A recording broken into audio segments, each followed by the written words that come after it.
Em nome de Jesus Cristo, glorificado seja o nome do Senhor nosso Deus. Jeremias capítulo 33.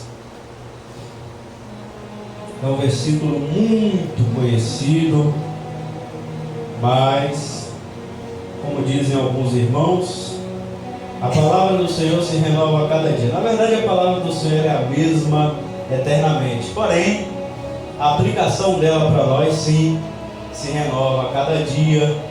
E acredito que seja pela vivificação que ela nos concede essa frase tenha sido feita, mas porque a palavra do Senhor é quem nos vivifica. Nós podemos estar às vezes até mesmo mortos espiritualmente, mas é a palavra de Deus que vem, e o Espírito Santo através da palavra nos vivifica de novo, nos acende de novo, nos levanta de novo. A palavra de Deus tem esse poder de fazer brotar, de fazer germinar. A palavra de Deus é comparada justamente à semente. O próprio Senhor Jesus compara diversas vezes a palavra com uma semente que germina, que brota quando lançada na boa terra. E eu peço a Deus, em nome de Jesus, que nessa noite os nossos corações sejam boa terra, para recebermos a palavra do nosso Deus e que ela venha frutificar, germinar e frutificar, crescer em nossos corações, para a glória do nosso Deus. Amém? Livro do profeta Jeremias, capítulo 33, versículo 3. Glória a Deus. O mandamento do próprio Yahvé, o mandamento do Deus Todo-Poderoso. Na abertura do culto nós lemos aqui Mateus capítulo 26, versículo 41, quando o Senhor Jesus Cristo ele manda aos discípulos: acordem e orem, para que não entreis em tentação. Na verdade, o espírito está pronto, mas a carne é fraca. Jesus manda os discípulos acordar e orar, para que não entre em tentação. Então, temos no Novo Testamento o mandamento do Senhor Jesus Cristo. Encontramos também no Novo Testamento o Espírito Santo falando através do apóstolo Paulo, em primeira carta aos Tessalonicenses, capítulo 5, versículo 17. Essa aqui eu gravei, eu tive que gravar antes do culto, porque eu tenho essa dificuldade, mas essa aqui, como só são 3 versículos, eu gravei antes do culto. Capítulo 5, versículo 17, está escrito: orai sem cessar. Orem sempre. Então temos o mandamento do Pai, Jeremias 33, 3, que vamos ler agora. Temos o mandamento do Filho, Mateus capítulo 26, versículo 41. E temos o mandamento do Espírito Santo através do apóstolo Paulo, 1 Tessalonicenses 5, 17. O Pai, o Filho e o Espírito Santo nos manda orar. O Pai diz, Jeremias 33, 3: clama a mim e responder-te-ei, e anunciar-te-ei coisas grandes e firmes que não sabes. Aleluia. Aqui tem tudo a ver com a mensagem. O Pai ele já introduz dizendo: clama a mim e responder-te-ei, e anunciar-te-ei coisas grandes e firmes que não sabes. O Filho nos mostra uma situação. Jesus estava no Getsemane, Jesus estava numa situação de crise, de problema. Era o momento do tudo ou nada. Era o dia D do Senhor Jesus Cristo.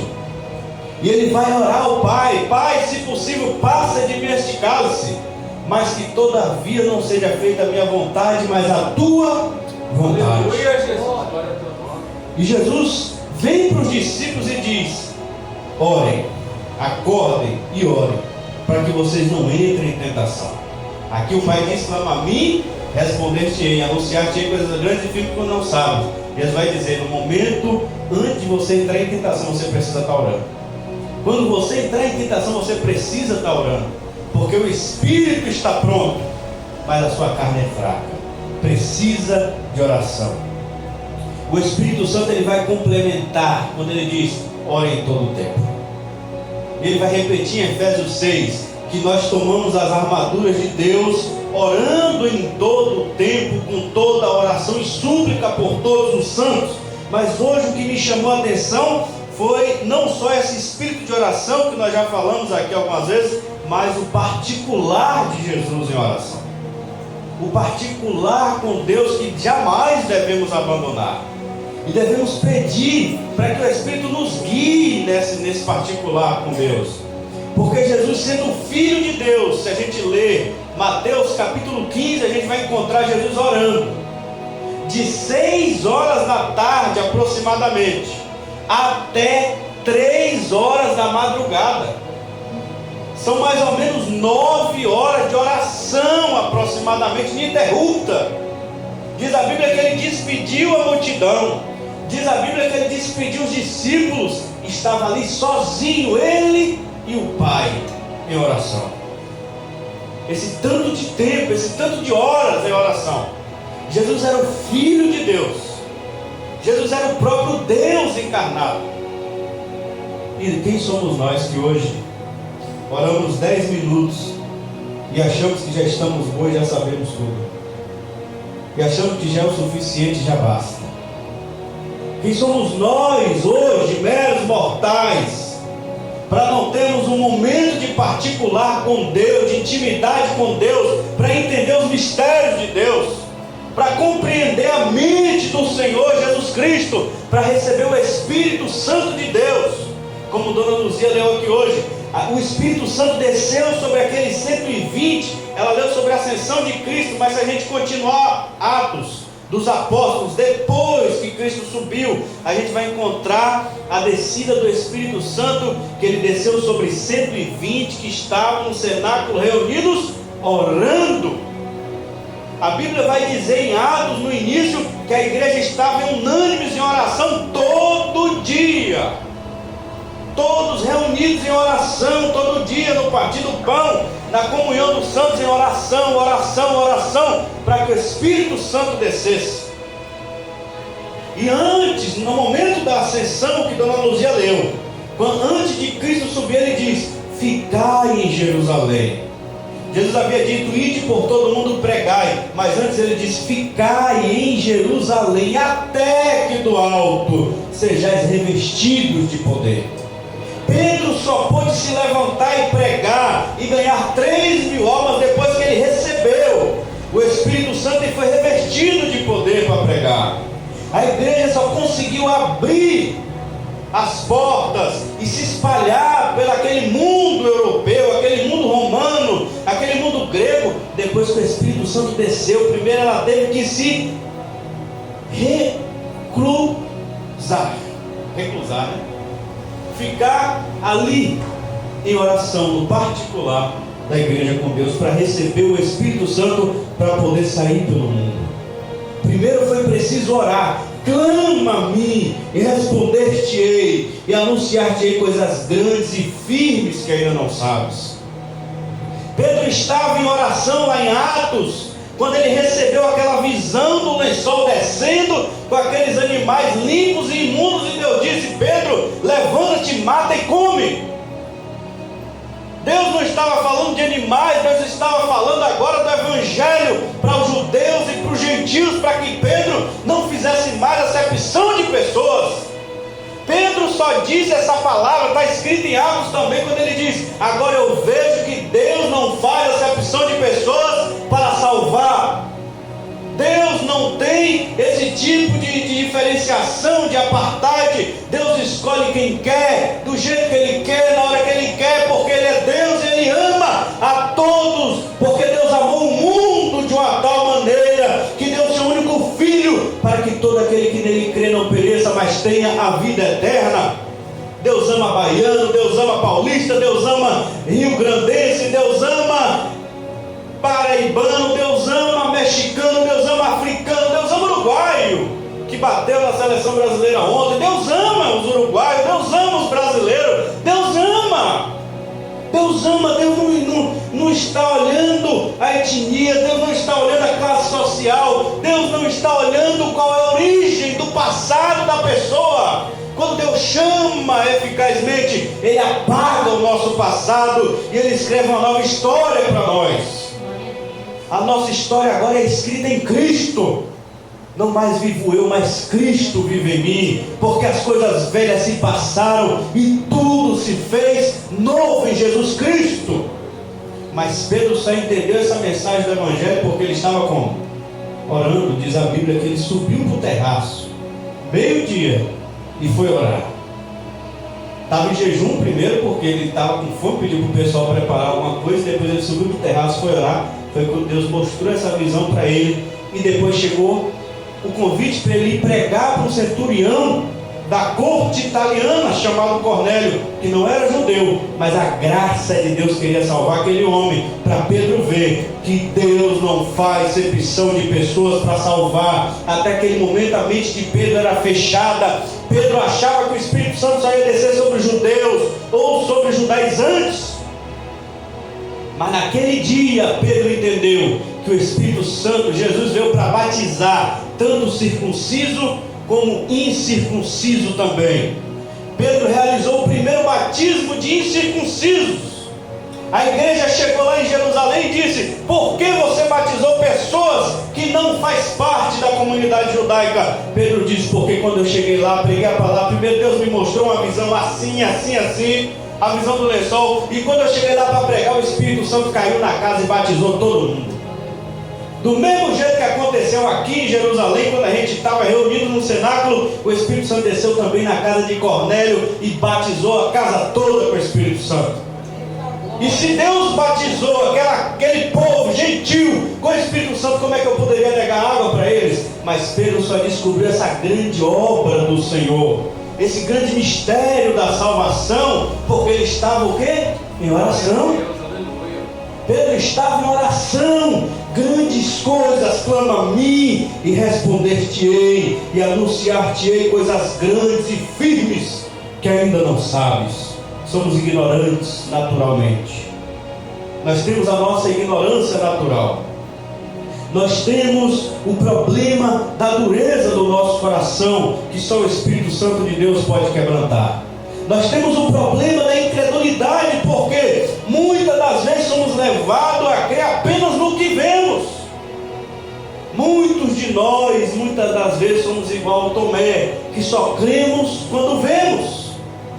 Mas quando entramos nessa intimidade, nesse particular com Deus em oração, teremos experiências com Deus, que o olho natural não pode observar, mas o Senhor abrirá nossos olhos espirituais, para contemplarmos, para sabermos coisas grandes e finas que ainda não sabemos.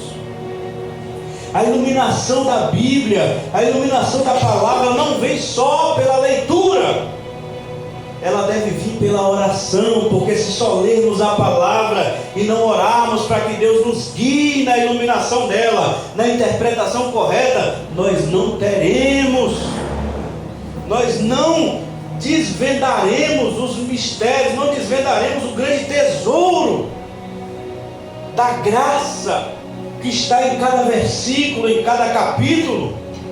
Nós não conseguiremos desvendar se o Espírito Santo não nos guiar.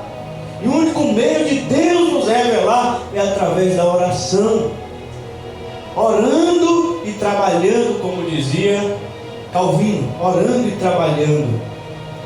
O que aconteceu aqui para Deus falar isso com Jeremias? Vou falar de forma rápida e resumida. Deus falou com Jeremias que ia entregar Jerusalém na mão dos caldeus, na mão de Babilônia, na mão de Nabucodonosor, por causa do pecado do povo. Jeremias pregava essa palavra. Jeremias pregava isso para o rei, pregava isso para quem viesse. Jeremias apanhou, Jeremias foi para seco, Jeremias foi preso, Jeremias sofreu, porque ele pregava essa palavra: vocês estão em pecado e Deus já entregou essa cidade na mão dos caldeus. Vocês estão em pecado e por causa disso Deus não vai perdoar vocês. Não tem paz. Vocês estão dizendo que vai ter paz, mas Deus está com ira contra essa cidade, e Jerusalém vai ser entregue. Já foi, já acabou. Era a palavra que Jeremias recebeu. Porém, um belo dia, Jeremias está preso, ele está encerrado no pátio da guarda do rei. Deus diz: vem aí um parente seu para te vender um imóvel, uma propriedade, e você vai comprar essa propriedade. e você vai selar essa propriedade. Preste atenção no capítulo 32 de Jeremias. Volta um capítulo.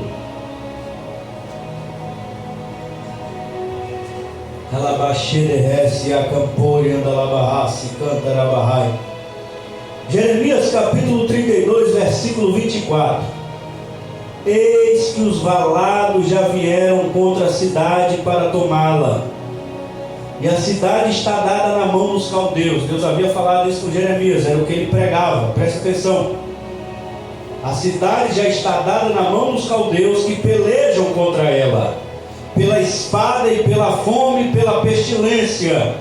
E o que disseste se cumpriu, e eis o que estás presenciando.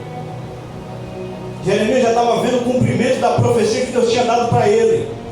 Olha o versículo 25. Contudo, tu me dissestes, ó Senhor Deus, compra para ti o campo por dinheiro, e faz o que o atestem testemunhas, embora a cidade esteja já dada na mão dos caldeus. Está vendo que a visão de Jeremias estava limitada? Está vendo que Deus havia dado a revelação? Óbvio que foi Deus que falou para Jeremias que ia entregar Jerusalém na mão dos caldeus, mas Deus tinha que revelar mais para Jeremias. Deus tinha mais para revelar para Jeremias. Deus tinha ainda para revelar para Jeremias que aquele cativeiro ia durar 70 anos. Deus tinha que revelar que depois dos 70 anos Deus ia restaurar de novo a sorte do povo dele. Deus não só falou do juízo, Deus falou do juízo, mas Deus queria falar também da misericórdia, da restauração. Deus queria falar de um novo tempo que viria depois. Por isso Deus disse a Jeremias no capítulo 33, no versículo 3, Jeremias, clama a mim e responder-te-ei, e anunciar-te-ei coisas grandes e firmes que não sabe. Aleluia. Agora olha o versículo 4, Deus já começando a falar com ele. Porque assim diz o Senhor, Deus de Israel: das casas desta cidade, das casas dos reis de Judá, que foram derribadas com os trabucos e a espada, eles entraram a pelejar contra os caldeus, mas para que os encha de cadáveres de homens que feri na minha ira e no meu furor, porquanto escondi o meu rosto desta cidade, por causa de toda a sua maldade. Olha a novidade de Deus aí chegando. Eis que eu farei vir sobre ela saúde e cura, eu os sararei e lhes manifestarei abundância de paz e de verdade, e removerei o cativeiro de Judá e o cativeiro de Israel, e os edificarei como ao princípio. Quando você ora, quando você clama ao Senhor, Deus mostra o caminho do retorno. Deus mostra aonde está a porta de escape. Deus mostra aonde Ele vai agir, aonde Ele vai fazer. Deus mostra que aquele estado em que você se encontra não é o fim da história. O diabo pode apontar na sua cara, pode dizer que acabou, que você está derrotado, que você está fracassado, que é o fim da sua vida. Mas quando você clama ao Senhor, às vezes até você está igual Jeremias, se perguntando: Deus, já acabou tudo, já se foi. Mas quando você clama ao Senhor e você espera a resposta do Senhor, Deus te mostra coisas grandes e firmes que você ainda não sabe. Porque, como Ele disse através do profeta Isaías: eis que sei os pensamentos que tenho sobre vós, pensamentos de paz e não de mal, para vos dar o fim que desejais. Porque os meus caminhos são mais altos que os teus, e os meus planos são maiores do que os teus. Irmãos, eu gosto muito do louvor do Estênio Márcio, que fala sobre o tapeceiro, que é Deus tecendo as nossas vidas. Ele é o oleiro, como disse o apóstolo Paulo. Nós somos o barro na mão do oleiro. Deus falou isso para Jeremias: nós somos um barro na mão do oleiro. E você só vai entender a vontade de Deus para a tua vida, você só vai conseguir compreender qual é o projeto dele para a tua vida, só vai conseguir entender o que ele tem para você, se você clamar a ele, se você orar a ele, se você ouvir igual Jeremias ouviu, e entrar nesse particular, para que cada passo seja revelado por ele, para que você viva de acordo com o propósito dele, para que você compreenda qual é o propósito final dele, não seu, dele. A oração não é apenas para nós impormos nossas vontades a ele, mas quando ele nos chama, ele diz o quê? Eu vou revelar coisas grandes e firmes que você ainda não sabe. Você vai pedir algo, mas Deus tem algo a te revelar maior e mais firme do que você ainda não sabe. Às vezes você quer uma coisa e Deus quer algo melhor, Deus quer algo maior, você não está vendo, mas Deus vê o teu futuro, Deus sabe o que você precisa, Deus sabe da tua necessidade, Deus sabe porque Ele te trouxe até aqui. Deus sabe como Ele quer te conduzir, a maneira certa que Ele quer te conduzir.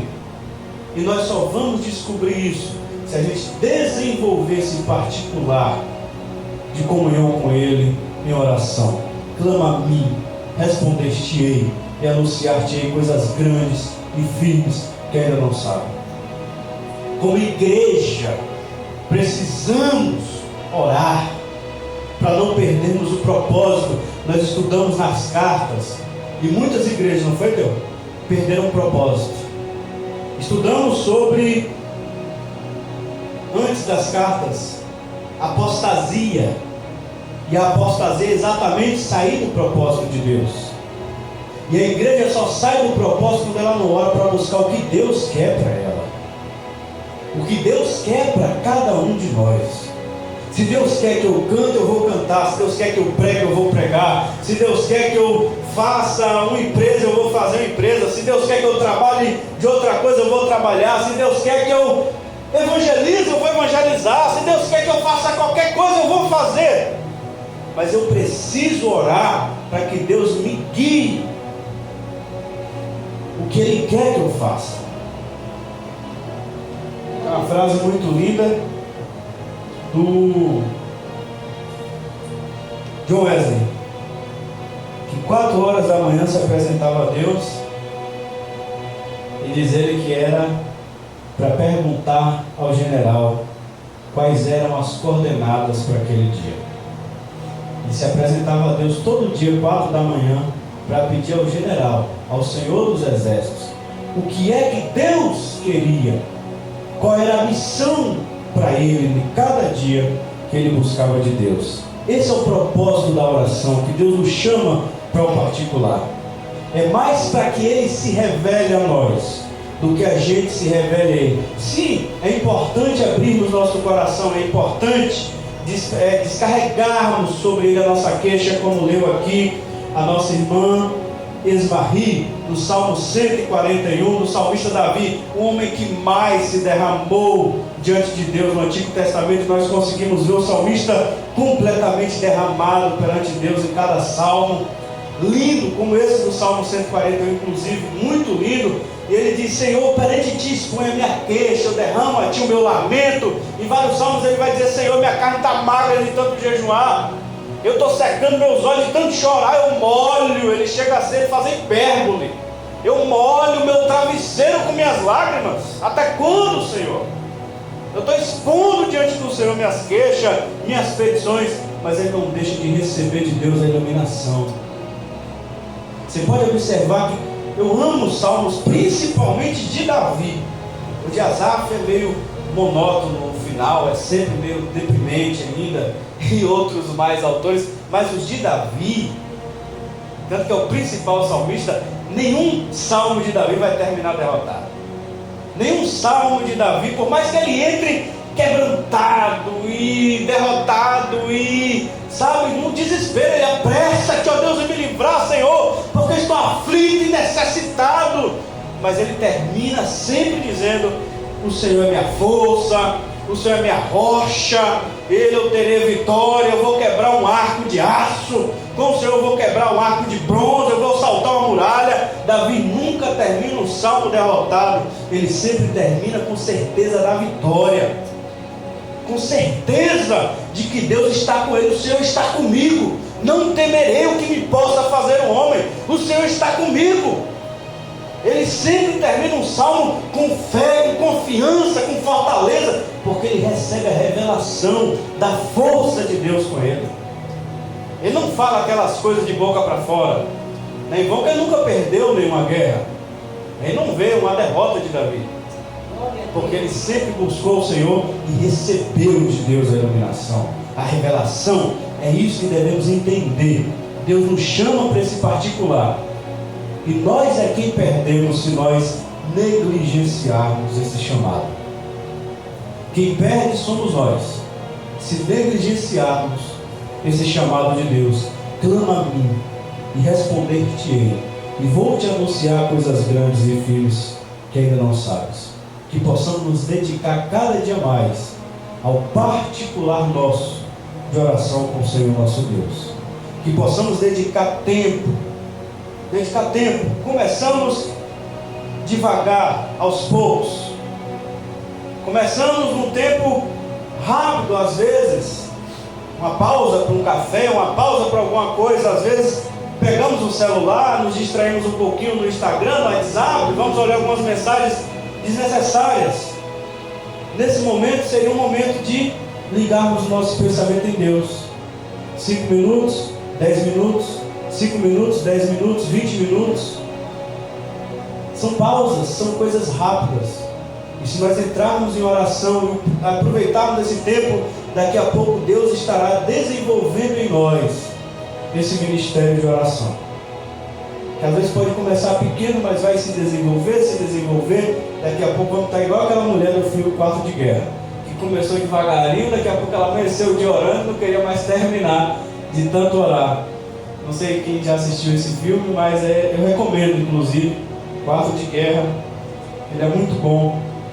E é sobre isso, o ministério da oração, do particular com Deus.